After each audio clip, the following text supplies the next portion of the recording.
অনেক লোকেরই দেখা যায় মলদারটা সম্পূর্ণ বের হয়ে আসে, কারো এক সাইড বের হয়ে আসে, কারো সম্পূর্ণ মলদারি বের হয়ে আসে।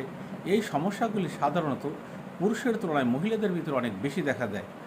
পুরুষের কিন্তু এই সমস্যাটি শতকরা হয়তো 15-20% হতে পারে, কিন্তু মহিলাদের ক্ষেত্রে এই সমস্যাটি শতকরা কম হলেও 40-50% মহিলাদের এই সমস্যাগুলি আছে। এই সমস্যা হলে আপনারা যখনই কোনো ডাক্তারের সাথে যোগাযোগ করেন, তারা পরামর্শ দেন আপনাকে অপারেশন করার জন্য, কিন্তু অপারেশন করার পরেও এই সমস্যার সমাধান হয় না। এমন অনেক রোগী আমরা চিকিৎসা করি যারা 2বার 3বার 4বার অপারেশন করছেন, কিন্তু তারপরেও সমস্যার সমাধান হয় নাই। কিন্তু আমরা যদি হোমিও ওষুধের মাধ্যমে এই চিকিৎসাগুলি করি, তাহলে এই রোগীগুলি কারো জন্য 1-1.5 মাস, কারো জন্য 2-3 মাসে এই রোগীগুলি পূর্ণাঙ্গ সুস্থতা ফিরে পায় ইনশাআল্লাহ। কাজেই যদি এই ধরনের কোনো সমস্যা আপনারা অনুভব করেন, তাহলে নির্দ্বিধায় আপনারা অভিজ্ঞ হোমিও ডাক্তারের পরামর্শ নেন। ইনশাআল্লাহ আপনারা অল্পতেই ভালো হয়ে যাবেন।